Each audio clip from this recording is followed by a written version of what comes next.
결탄코 상을 잃지 아니하리라 하시니라. 예수님께서 그의 백성들, 특별히 부름받은 자를 산으로 부르셔서 5장부터 7장까지 부름받은 자가 어떤 사람인가, 제자란 어떤 자인가에 대한 교훈을 5장부터 7장까지 주셨다면 8장과 9장에서는 우리의 삶의 현장에서 산에서 내려오셔서 그들을 부르신 주님이 어떤 분인지를 우리에게 교훈해 주시고 가르쳐 주셨습니다. 그래서 8장과 9장 사이에서는 부르신 분이 누구이신지, 주님은 누구이신지에 대해서 가르쳐 주셨습니다. 우리가 명절을 지나는 10장 지나는 동안 우리가 살펴보게 되는 이 10장은 보냄받은 자, 그러니까 5장부터 7장까지는 부르심 받은 자가 어떤 자인가에 대한 교훈이라면 10장 전체는 이제 그들을 또한 부르실 뿐만 아니라 주님이 누구인지를 알게 하시고 그것을 깨닫고 그것을 알고 그것을 본 자를 보내시는 장면이 나오고, 그래서 보냄받은 자가 보냄받은 곳에서 어떻게 살아야지 되는가에 대해서 교훈해 주시는 본문이 바로 10장 전체에 대한 이야기입니다. 그래서 우리가 명절을 지내는 동안 살펴보지 못했지만 한번 본다면 10장 1절부터 4절까지는 보냄받은 자를 임명하세요. 누가 보냄받은 자인가에 대해서 쭉 이야기를 하시고 그에게 권능을 주셨다라고 이야기합니다. 그러니까 누가 보냄받은 자며 보냄받은 자에게 주님께서 주시는 권능에 대한 이야기를 하시고 10장 5절부터 15절까지는 이제 보냄받은 자들, 전도자들, 하나님께서 예수 그리스도께서 보낸 자들은 어떤 자세로 복음을 전하고 어떤 삶을 살아야지 되는가에 대한 보냄받은 자의 자세에 대해서 우리에게 쭉 이야기를 하시면서 10장 16절부터 오늘 본문 말씀 전까지인 33절까지는 이제 그 보냄받은 자들의 세상이 어떠한지, 우리가 보냄받은 그곳이 어떠한 곳인지, 그리고 그곳에서 우리가 어떤 자세와 태도를 가져야지 되는지에 대해서 이야기를 하고 있는 것입니다. 그래서 10장 전체는 보냄받은 자, 보냄받은 자는 누구이며, 그리고 그 보냄받은 자가 서 있는 세상은 어떠하며, 그리고 그 속에서 보냄받은 자로서 어떤 자세여야 하는지를 우리에게 말씀해 주는데, 22절에 보시면 우리 22절, 23절 말씀 한번 읽어주시겠습니까? 22절, 23절, 10장 22절, 23절 있습니다. 시작. 또 너희가 내 이름으로 말미암아 끝까지 견디는 자는 구원을 얻으리라. 이 동네에서 너희를 박해하거든 저 동네로 피하라. 내가 진실로 너희에게 이르노니 이스라엘의 모든 동네를 다 다니지 못하여서 인자가 오라. 높은 산에서 주님과 함께하면서 가르침을 받았던 부름받은 자들이 그들의 삶의 현장에서 주님과 함께하면서 주님이 누구이신지를 알게 될 뿐만 아니라 이제 주님이 보내신 그 삶의 현장에서, 그곳에서 그들이 복음을 전하는데 그곳은 어떤 곳인가 하니까 그들을 미워하는 곳이다 라고 이야기를 하죠. 그리고 박해가 있는 곳인데 계속해서 그에게 박해가 따를 것이다 라고 이야기를 합니다. 그래서 이 동네에서 너희 박해하면 저 동네로 피해라 라고 이야기하면서 너희가 보냄받은 곳은 편안한 꽃길이 아니라 미워함이 있을 것이며 너희를 박해하고 핍박하는 고난이 있는 곳인데 그곳에서 어떻게 해라라고 이야기하는 거 하니까 31절부터 33절까지 읽어보겠습니다. 31절부터 33절에 있습니다. 시작. 두려워 말라. 너희는 많은 참새보다 귀하니라. 누구든지 사람 앞에서 나를 시인하면 나도 하늘에 계신 내 아버지 앞에서 그를 시인할 것이요 누구든지 사람 앞에서 나를 부인하면 나도 하늘에 계신 내 아버지 앞에서 그를 부인한다. 자, 우리가 보냄받은 곳은 핍박과 미움과 박해가 있는 곳인데 그 가운데서 우리를 박해하고 핍박하는 자를 두려워하지 말라라고 이야기하실 뿐만 아니라 사람들 앞에서 어떻게 하라고 하는 거예요? 나를 시인해라 라고 이야기합니다. 그러니까 우리가 보냄받은 곳은 예수를 미워하는 세상이요, 그 가운데서 우리가 취해야 될 자세는 예수를 시인하는 것입니다. 여기서 말하는 시인이라는 단어, 시인한다라는 단어는 단순히 고백하는 것과는 다른 것입니다. 고백은 물결을 따라 헤엄치는 것이라고 생각해 본다면 시인이라는 것은 물결을 거슬러서 헤엄치는 것이라고 생각하시면 됩니다. 그러니까 우리가 가는 그 세상은 우리를 미워하는 것이 아니라 예수를 미워하는 세상이에요. 그렇기 때문에 예수를 핍박하고 예수를 박해했던 곳이고, 우리가 가게 되는 그곳은 동일하게 우리가 예수의 이름으로 가기 때문에 우리에게도 미움과 박해와 핍박이 있을 것이지만, 주님이 우리에게 요구하시는 것은 그 세상 속에서 나를 시인해라 라고 이야기를 하고 있는 것입니다. 이게 보냄받은 자들이 가져야 될 자세다라고 말씀하시면서, 오늘 본문은 이제 이어서 또다시 우리에게 이런 맥락 속에서 이 말씀을 주시고 있는데, 우리가 보냄받은 세상이 또한 어떤가를 소개해 주는데 34절과 36절까지, 34절부터 36절까지 한번 읽어보겠습니다. 자, 읽습니다. 시작. 내가 세상에 화평을 주러 온 줄로 생각하지 말라.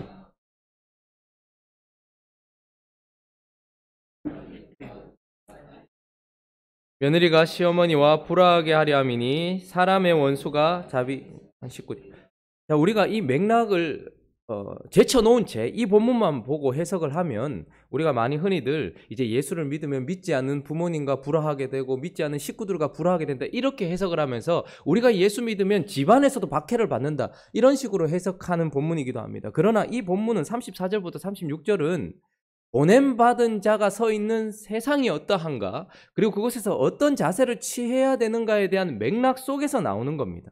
그렇기 때문에 많은 사람들이 이제 예수 믿고 집에서 박해를 받으면, 봐라, 예수님이 집에서도 박해 받을 거라 얘기했잖아, 그러니까 분란이 일어나는 건 당연하다, 이런 식의 자기를 포장하고 혹은 그것을 당연하게 생각하는 구절로, 그래서 예수를 믿으면 집안에서 막 싸움이 일어나고 그 어쩔 수 없다, 예수님께서도 그렇게 말씀하셨기 때문에 분란이 일어나는 거 어쩔 수 없다. 물론 우리가 예수를 믿으면 가정에서도 불화가 일어나겠지만, 사실은 그런 이야기를 하는 것이 아니라 지금 우리가 서 있는 세상이 얼마나 부패한지를 가르쳐주면서, 그 전에 본문은 예수를 미워하는 세상이라면 이제 우리가 또 보내받는 그 세상은 자신을 극심하게 사랑하는 세상이다라는 것을 보여주고 말세다라는 것을 이야기하는 거예요. 사실 34절부터 36절까지는 미가 선지자가 종말에, 말세에, 메시아가 올 시대에 어떠한가를 표현했던 그것을 고스란히 우리에게 보여주는 것입니다. 지금 이 1차 독자는 유대인들이라고 얘기했어요. 마태는 특별히 유대인들에게 지금 복음을 전하고 있고 말씀을 전하고 있고, 유대인들은 지금 이야기를 딱 들으면, 아, 그거? 미가 선지자가 메시아가 올 때쯤 되었을 때, 그 마지막 때, 그때의 시대상이 어떨지에 대해서 예언했던 그 말씀을 지금 하고 있구나라는 것을 알게 됩니다. 자, 미가서 한번 찾아볼까요? 미가서 7장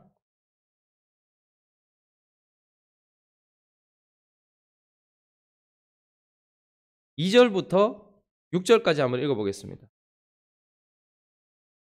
미가서 7장 2절부터 6절까지, 제가 가지고 있는 성경은 구약 1296페이지입니다. 2절부터 7절까지 한번, 6절까지 한번 읽어보겠습니다. 시작. 경건한 자가 세상에서 끊어졌고 정직한 자가 사람들 가운데 없도다. 무리가 다 피를 흘리려고 매복하며 각기 그물로 형제를 잡으려고 하고 두 손으로 악을 부지런히 행하는도다.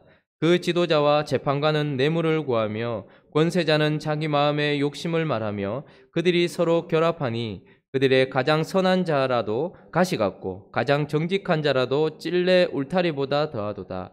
그들의 파수꾼들의 날 곧 그들 가운데 형벌의 날이 임하였습니다. 이제는 그들이 요란하리로다. 너희는 이웃을 믿지 말며 친구를 의지하지 말며 내 품에 누운 여인에게라도 내 입의 문을 지킬지어다. 아들이 아버지를 멸시하며 딸이 어머니를 대적하며 며느리가 시어머니를 대적하리니 사람의 원수가 곧 자기의 집안 사람이리로다. 이 말은 무슨 말인가 하면, 미가가 우리에게 준 말씀 가운데 가장 중요한 것 중에 하나는 메시아가 베들레헴에서 태어날 것이라는 5장의 예언이었습니다. 미가서 5장에 보면 베들레헴에서 메시아가 태어날 것이다라는 예언을 미가가 해요. 그리고 또 하나는 지금 미가가 살고 있는 요담, 우시야, 히스기야 이 시대에 이스라엘이 아주 부패했거든요. 그러면서 메시아가 올 것인데 유다가 계속 이런 식으로 가면 심판받을 것이다. 그리고 그들의 심판에 대한 이야기를 하면서 마지막에 메시아가 올 때의 시대가 어떨지에 대해서 예언하고 있는 겁니다. 메시아가 올 때, 종말의 때의 시대가 어떨지에 대해서 얘기하는데 경건한 자가 세상에서 다 끊어졌다고 이야기해요. 얼마나 세상이 부패했으면 경건한 자가 다 끊어졌고, 3절에 보면 지도자와 재판관들이 뇌물을 구하고 또한 권세자들이 자기 욕심을 따라 행하고 이렇게 이야기합니다. 그리고 5절에 보면 이웃을 믿을 수도 없어요. 친구들, 가장 가까운 사람, 이웃, 그리고 가장 믿을 만한 사람, 친구도 의지할 수 없어요. 내 품에 누운 여인도 믿지 말아서 입을 함부로 놀리지 말라고 이야기하고 어디까지 가는가 하면 권세자들, 사회 공동체가 무너졌다라는 정도가 아니라 친구, 가까운 관계가 깨어질 정도로 부패했다 이 정도가 아니라 집안 식구까지도 믿지 못할 만큼 극심하게 자기 자신을 사랑하기 때문에 자기 자신만을 추구하기 때문에 아무도 믿을 수 없는 세상이 될 것이고 종말의 때는 그럴 것이다 라고 예언을 했단 말입니다. 그런데 오늘 마태가 지금 이 본문 말씀을 가지고서 우리에게 그때가 지금이다 이 말입니다. 예수 그리스도께서 오신 이때가 미가가 마지막 메시아가 올 때라고 예언했던 그때고, 그리고 예수는 달리 이야기하시는 것이 아니라 그것을 내가 지금 행하고 있다는 거예요. 예수께서 오셔서 복음으로 말미암아서 세상이 얼마나 부패했는지, 그 사람이 얼마나 부패했는지, 그 속이 얼마나 썩었는지, 얼마나 자기 자신을 사랑하고 추구하는지를 예수 그리스도께서 지금 드러내고 계신다라는 거예요. 그렇기 때문에 그들이 철석같이 믿고 있었던 바리새인들과 서기관들, 경건해 보였던 그들이 예수님 때문에 얼마나 부패했는지가 드러나게 되고, 집안 식구, 자기가 믿었던 부모나 형제까지도 예수 그리스도의 복음으로 비춰보니까 얼마나 부패했는지. 그런데 그 모든 원인이 뭐냐 하니까 자기 사랑인 거예요. 그러니까 우리가 보냄받은 세상은 예수를 미워하는 핍박이 있는 세상일 뿐만 아니라 우리가 또한 보냄받은 그곳은 자기 자신을 극심하게 사랑하는 부패한 곳이다 라고 우리에게 이야기를 해주고 있는 것입니다. 그러니까 보냄받은 자의 세상은 이렇게 자기를 사랑함으로써 부패한 세상인데, 그곳에서 우리가 취해야 될 자세는 무엇인가 하니까 바로 자기를 부인하라라는 거예요. 자, 다시 본문으로 돌아와 보시겠습니까? 37절부터 39절까지 한번 읽어보겠습니다. 자, 37절부터 39절 읽습니다. 시작. 아버지나 어머니를 나보다 더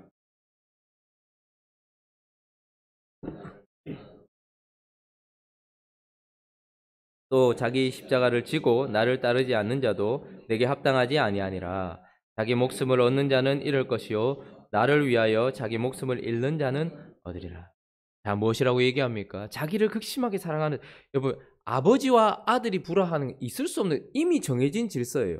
딸과 어미 이미 정해진 질서입니다. 며느리와 시어머니 이거는 어떻게 할 수 없는, 그러나 자기를 사랑하고 자기를 극심하게 추구하는 세상 속에서는 그 안에서도 불화를 일으킬 만큼 아주 부패한 자기 사랑이 가득한 세상 속에서 주님은 뭐라고 이야기하시는 거 하니까 자기를 사랑하는 세상 속에서 너희는 자기를 부인해라 라고 이야기를 하고 있는 것입니다.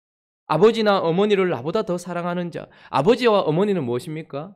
다른 것을 표현하는 것이 아니라 아버지와 어머니는 나를 있게 한 존재이고 나의 인정, 나의 기반 아닙니까? 나의 그림자 아닙니까? 내가 가장 기댈 수 있는 그 무엇 아닙니까? 세상 사람들이 다 나를 조롱하고 핍박하고 손가락질해도 나를 붙들어줄 만한 나의 그림자, 나의 안전, 나의 기댈 곳, 그러니 그것 또한 나의 연장선인 것입니다.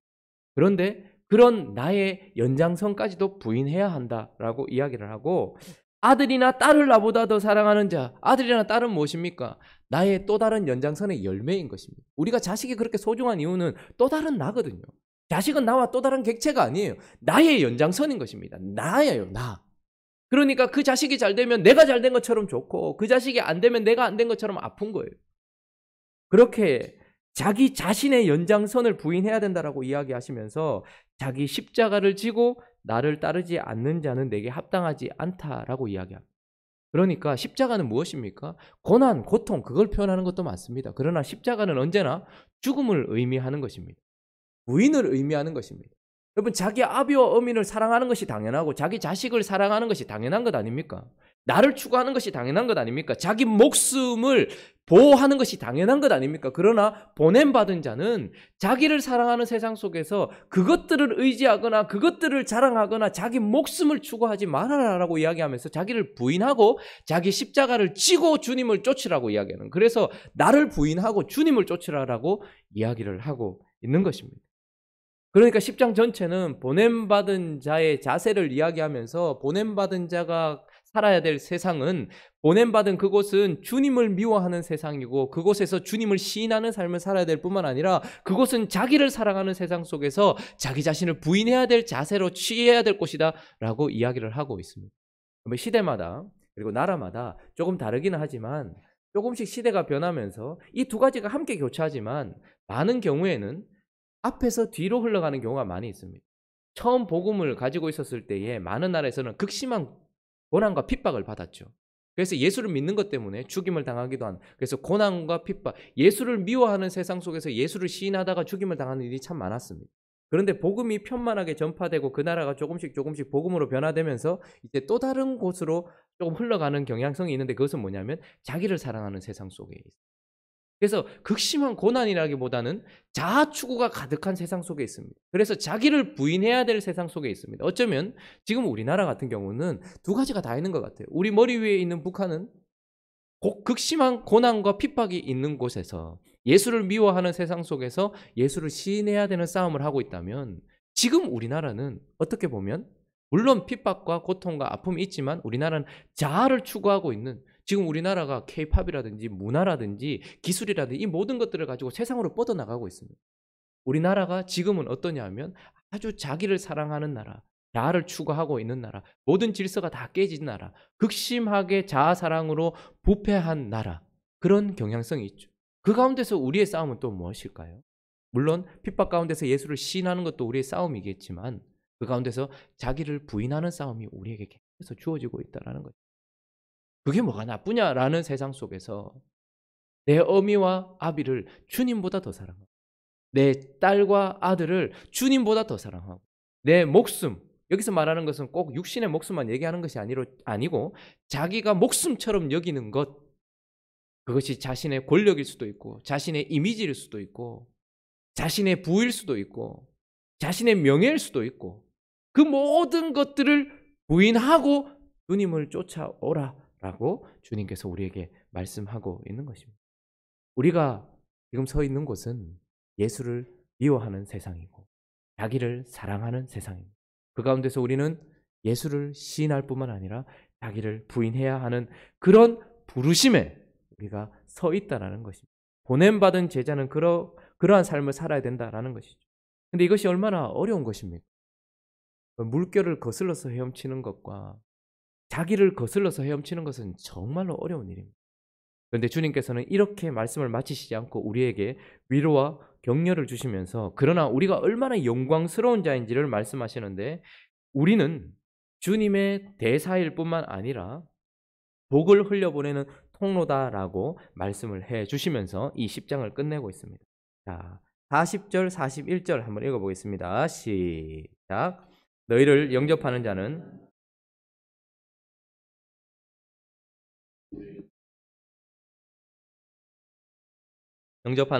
선지자의 상을 받을 것이요, 의인의 이름으로 의인을 영접하는 자는 의인의 상을 받을 것이다. 자, 우리가 서 있는 그 세상과 그곳에서 우리가 살아가야 될 그 삶의 그 무게는 무겁지만, 그러나 이것이 얼마나 영광스러운가 하면, 먼저는 우리가 주님이 사용하시는 도구라는 말입니다. 하나님 아버지는 그 아들을 통해서 우리에게 복음을 주셨고, 그 아들은 이제 보냄받은 제자, 우리를 통해서만 일하신다라고 이야기를 합니다.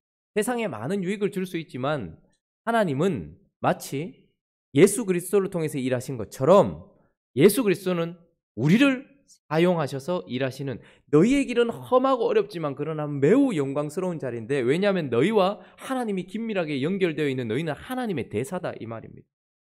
너희를 영접하면 너희를 보내신 주님을 영접하는 것이요, 그 주님을 보내신 아버지를 영접하는 그런 영광스러운 자리에 너희가 지금 서 있다라고 이야기하실 뿐만 아니라, 그러므로 너희가 핍박을 받고 세상 속에서 조롱을 받고 힘든 길은 가겠지만, 그러나 너희가 가서 전하는 복음으로 말미암아 사람들에게 생명을 흘려보내는 또한 너희는 대사다 이 말입니다. 그래서 선지자의 이름으로 너희를 영접하는 사람은 선지자의 상을 받을 것이고, 의인의 이름으로 너희를 영접하는 사람은 의인의 상을 받을 것이고, 냉수 한 그릇이라도 너희를 영접하고 너희를 붙들어주는 사람들에게는 내가 반드시 상을 내릴 것이라고 이야기하면서, 너희의 길이 힘들고 어렵지만 너희를 통해서 복이 흘러가고 생명이 흘러가고 상이 흘러간다는 거예요. 그래서 우리가 핍박이 가득한 세상 속에서도 복음을 전하는 이유는 그들에게 생명을 주기 때문이고, 우리를 조롱하는 세상 속에서도 복음을 전하며 나 자신을 부인하는 삶을 살면서 그들에게 복음을 전하는 것은 그들에게 상을 주기 위함이라는, 그 영광스러운 자리라는 것을 잊어서는 안 된다라는 것을 우리에게 말하고 있습니다. 그러므로 오직 하나님은 그 아들로 일하셨고 아들은 우리를 통해서 일하시는, 우리는 그런 영광스러운 자리에 있을 뿐만 아니라 우리를 통해서 생명이 흘러간단 말이에요. 많은 유익을 흘려보낼 수 있는 통로들이 있지만 우리를 통해서 생명이 흘러가고 또한 우리를 통해서 상급이 흘러가요. 그래서 우리를 축복하고 우리에게 선대하는 자는 냉수 한 그릇이라도 대접하는 자는 주님이 잊지 않고 반드시 갚아주시는, 그래서 우리는 세상에 유익을 끼치는 자들이며 세상에 생명을 흘려보내는 자들이며 우리는 세상에 상급을 주는 자들이다 라고 이야기를 하고, 보냄받은 자, 우리는 부름받은 자일 뿐만 아니라 부르신 그분을 알아야 되는 자일 뿐만 아니라 보냄받은 자라는 것을 기억하면서 세상 속에서, 그 세상이 어떠한지, 그 세상은 바로 예수를 미워하는 세상이요 자기를 극심하게 사랑하는 세상이지만, 그러나 그 가운데서 예수를 시인하며 자신을 부인하는 삶을 삶으로 말미암아서 세상 속에 생명의 축복, 상급의 축복을 흘려보내는 귀한 존재라는 것을 잊지 않고서 험한 길이지만 그것을 충분히 지불할 만한, 대가를 지불할 만한 충분한 어떤 그것이 있는, 절대 손해보는 삶이 아닌 것인 영광의 삶임을 기억하면서 보낸 자답게 살아가는 행복한 우리 교회 되시기를 예수 그리스도의 이름으로 축원합니다. 같이 한번 기도하며 나가도록 하겠습니다. 우리는 부름받은 자입니다. 또한 우리 삶 속에 주님이 함께 하시면서 우리가 주님이 누구이신지를 알아가는 자입니다. 그러나 동시에 우리는 또한 보냄받은 자입니다.